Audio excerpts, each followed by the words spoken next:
সংস্কৃতি মন্ত্রী ফারুকী সময়টা গত কয়েকদিন ধরে চলতেছে আবুল সরকারের কেন গ্রেপ্তার, কেন তার সমর্থকদের মারধর, এলাকায় হাঙ্গামা, এগুলো কেন হলো সেসব নিয়ে যারা বাংলাদেশকে ভাগ করতে চাইছিল তারা সফল হয়েছে। এই ভাগের পিছনে আমি বলেছি, দাবি করেছি যে এই ভাগের পিছনে আছে রয়ের একটা পরিকল্পনা। রয়ের পরিকল্পনার মূল পরিকল্পনা হলো বাংলাদেশকে একটা ইসলাম কত অসহনশীল, মুসলমানেরা কত অসহনশীল, তারা কত খারাপ, তারা ভিন্ন মত সহ্য করতে পারে না, তারা মৌলবাদী, এই অভিযোগগুলোকে স্টাবলিশ করা। আমি গতকালকে একটা লেখাও দেখেছি, ইন্ডিয়ানদের লেখা, যে তারা চাচ্ছে, ইন্ডিয়া চাচ্ছে যে বাংলাদেশকে একটা মৌলবাদী দেশ হয়ে যাচ্ছে, এটা জঙ্গিবাদ আবার বেড়ে উঠতেছে, টেন্ডেন্সি দেখা যাচ্ছে বাংলাদেশের মৌলবাদ মাথাচাড়া দিয়ে উঠতেছে। এই জিনিসটাকে শো করা, যাতে ইন্ডিয়া এটা বিক্রি করে, এইটা ক্যাম্পেইন করে বাংলাদেশের বিরুদ্ধে আরেকটা প্রেশার তৈরি করতে পারে ইন্টারন্যাশনালি। সো সেইটারই তৎপরতা আমরা দেখছি গত কয়েকদিন ধরে। একটা হেডলাইনে বলবো, ডিটেলে যাব না, সেটা হলো যে এটা শুরু হয়েছিল কিন্তু মাজার বাঁচাও বলে কিছু লোক আন্দোলনের নাম ছিল, মাজার বাঁচাও। একেবারে শুরু বলতে গেলে সম্ভবত ঈশ্বর দিতে একটা মাজার ভেঙে দিয়েছিল।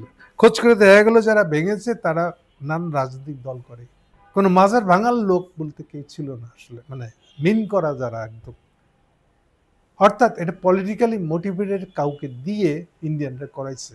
অর্থাৎ শুরুতেই এটা ছিল, তারাই একদিকে মাজার ভাঙাচ্ছে, একদল লোক পাঠায়, আর একদল লোক পাঠায় বাজারে নামাচ্ছে মাজার ভাঙার বিরুদ্ধে। এটা হচ্ছে ইন্ডিয়ানদের খেলাটা। সেটা তখন থেকে চলতেছে। এতদিন চেষ্টা করছিল তারা মাজার রক্ষা কমিটি করে, সমাবেশ করে এগুলো তাতাইতেছিল।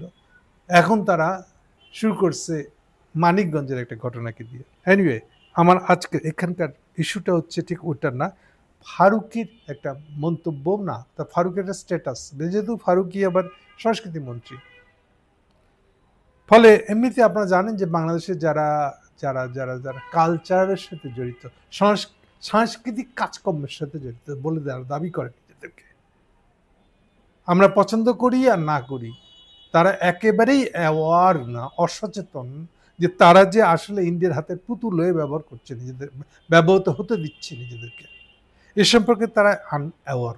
তারা মনে করে হ্যাঁ এটাই প্রগতিবাদ, ফলে প্রগতিবাদের ঢাল দিয়ে তারা এই কাণ্ডগুলো করে যাচ্ছে।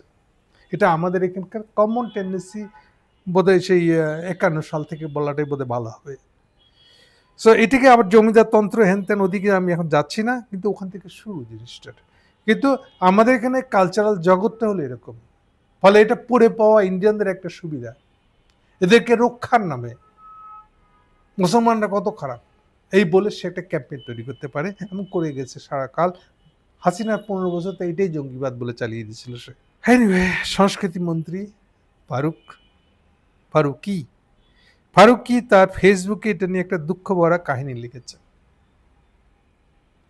তার দিক থেকে তার ভাষ্যটা বলতে গেলে। কারণ লোকে তাকে প্রশ্ন করতেছে, আপনি থাকতেও এই আবুল সরকারেরা কেন হস্তনস্ত হচ্ছে, সাংস্কৃতিক কর্মীরা কেন হচ্ছে, লালন ফকির, এখানে আবার একটা সুন্দর ট্যাগ বানায় দিচ্ছে, লালন ফকির,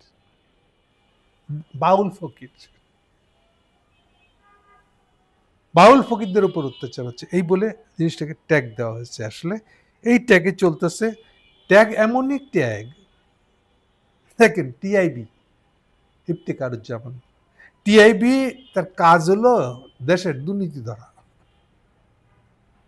ট্রান্সপারেন্সি ইন্টারন্যাশনাল বাংলাদেশ, অর্থাৎ দুর্নীতি না করে স্বচ্ছতার কাজ করেন।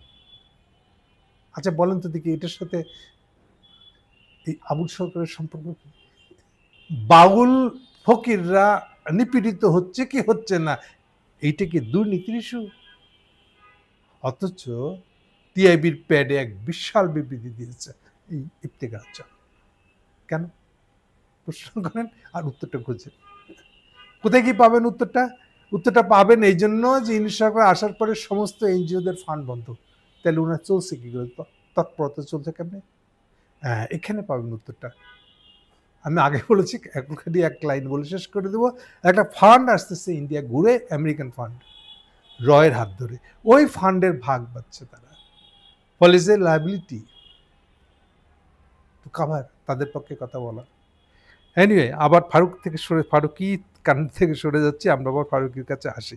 তিনি নিজের দুঃখের কথা বলতে গিয়ে বলছেন পাবলিক মানে যারা এই যে কালচারাল কর্মকাণ্ডের সাথে জড়িত নেতা যারা তারা তাকে খামোকা দুষতেছে।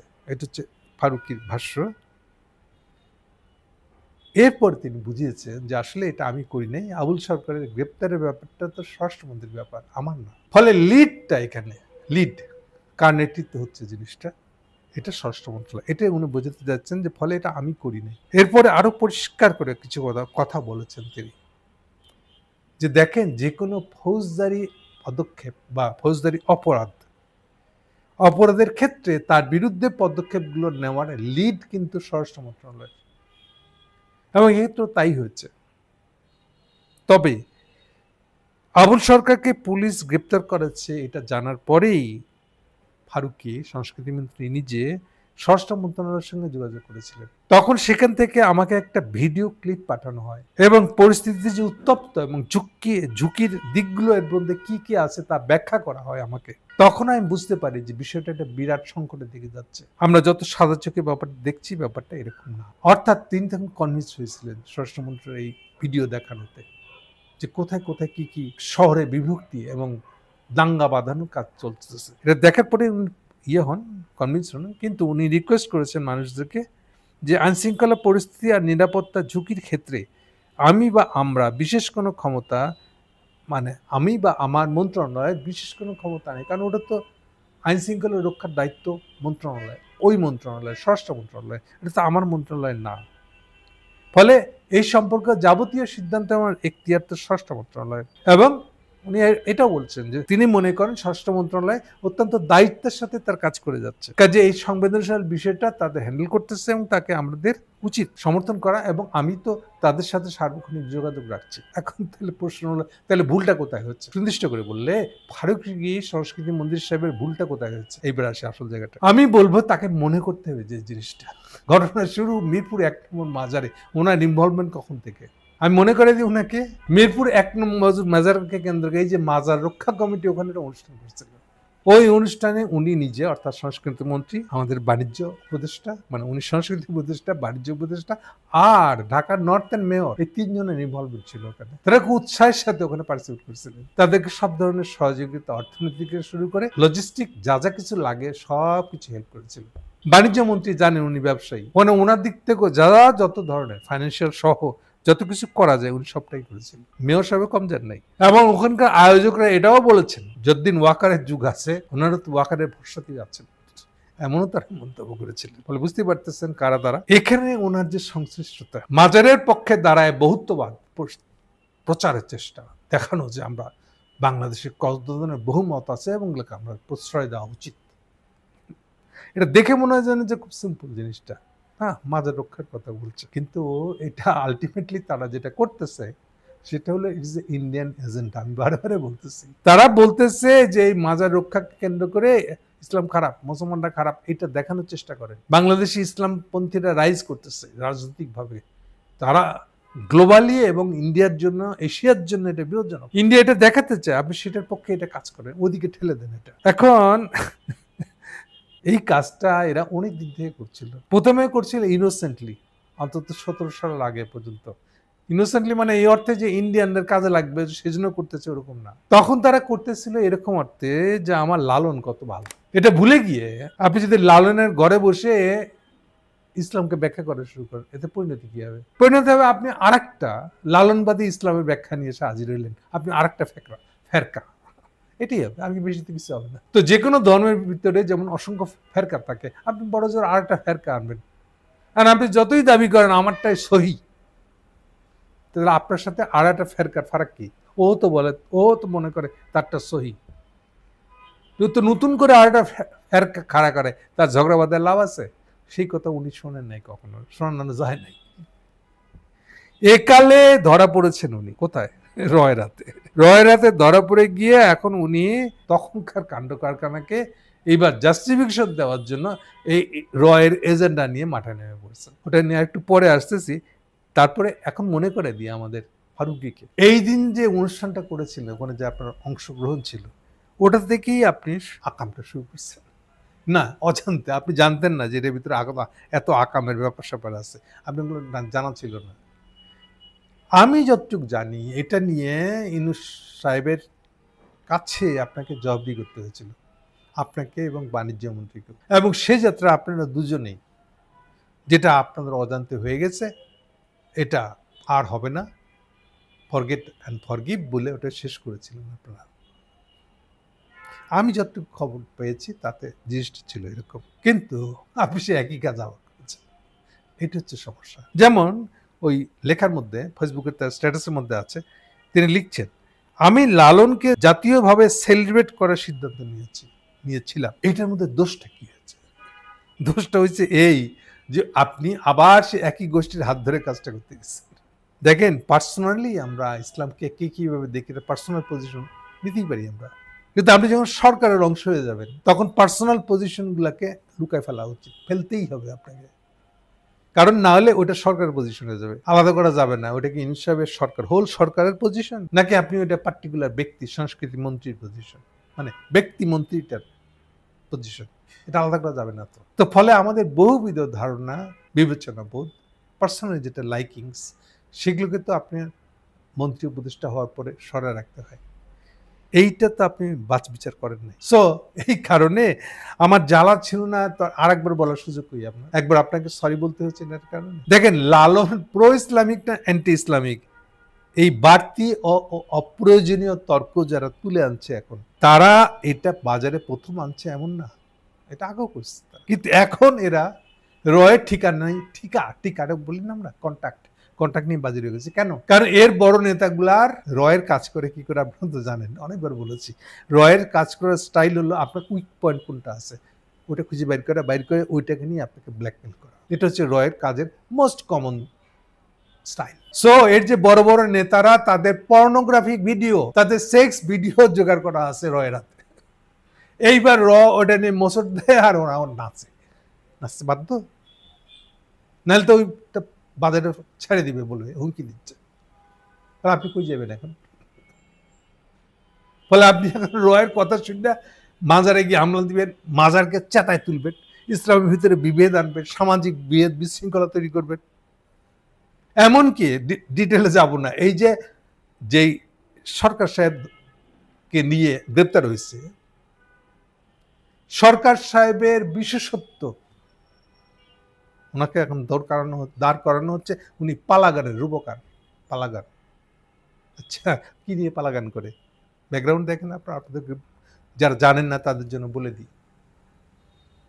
মানিকগঞ্জের তার ওই এলাকাটা বিশেষত্বটা হলো এই, তারা বিরহের গান করে, বিচ্ছেদের গান করে। এই যে বিরহ বিচ্ছেদের ধারা, এটা আমাদের এখানে যেটাকে আমরা লোকসঙ্গীত বলি, তাদের ভিতরে একটা খুব স্ট্রং ধারা। কিন্তু এটা ঠিক যেমন আপনার বাংলা সাহিত্যে পড়তে গেলে বৈষ্ণব পদাবলী না পড়ে বাংলা সাহিত্যে পড়া যায় না। অনেকের মনে হয় এই হিন্দুগিরি কেন করতে যাবো, আমি তো বাংলা পড়তে গেছি। প্রশ্ন রাষ্ট্র স্বাভাবিক, কিন্তু ফ্যাক্টস হচ্ছে আপনি বাংলাদেশের যে কোনো ইউনিভার্সিটি, কলকাতাতে তো বটেই, ইন্ডিয়াতে তো বটেই, বাংলাদেশের যে কোনো ইউনিভার্সিটিতে বাংলা সাহিত্যে পড়তে যান, আপনাকে বৈষ্ণব পদাবলী পড়তে হবে। কেন? ডিটেলে যাবো না, সংক্ষেপে বলতে হবে। কারণ শ্রী চৈতন্যের হাত দিয়ে সর্বপ্রথম, আমি অনেকবার বলেছি আগে জিনিসটা, ব্যক্তির উত্থান। আমি বলেছিলাম নবীর যুগ ছিল, ওটা নবী যখন জীবিত ছিলেন, সেইটা ছিল ব্যক্তি উত্থানের একবারে প্রাইমারি যুগ। নবী গোত্র প্রথা থেকে বেরিয়ে চলে আসতেছেন, এমন সময় নবীর আবির্ভাব ঘটেছিল। এবং নবী যে ব্যক্তি বোধের পক্ষের লোক, তার প্রমাণ আমি দিয়েছিলাম।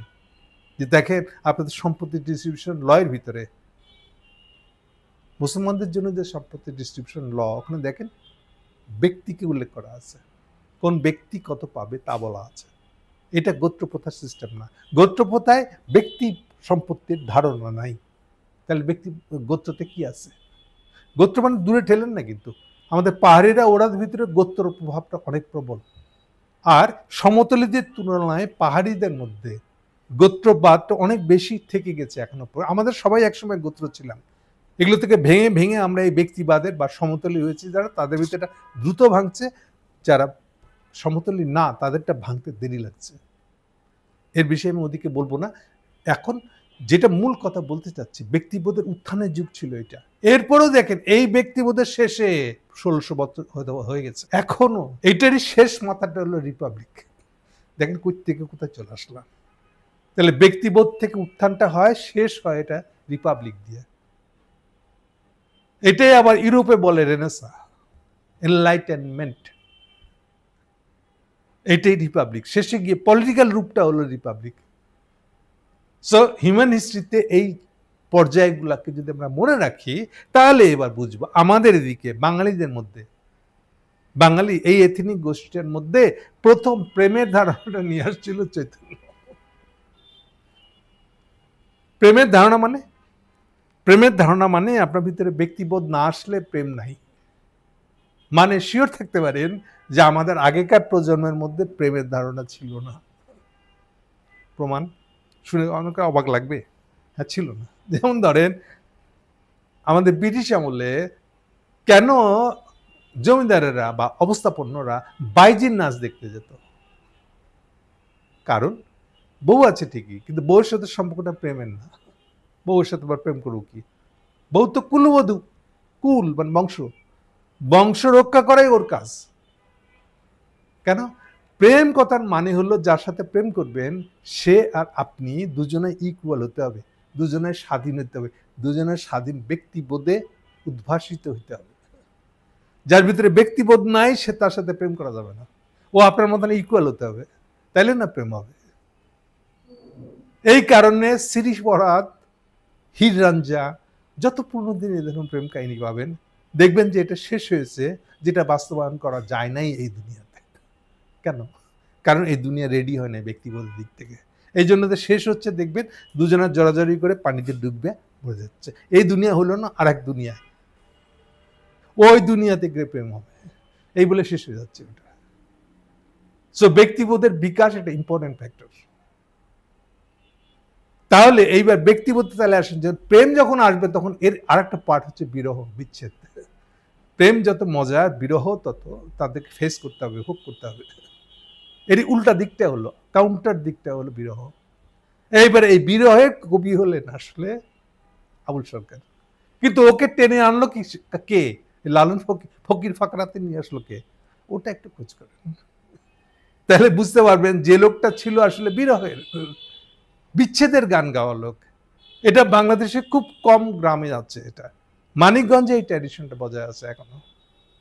আবুল সরকার ছিল ওইটার বিরহের, বিচ্ছেদের গান গাওয়া লোক, আসলে সম্ভবত ঘিওরের লোক উনি। এনিওয়ে,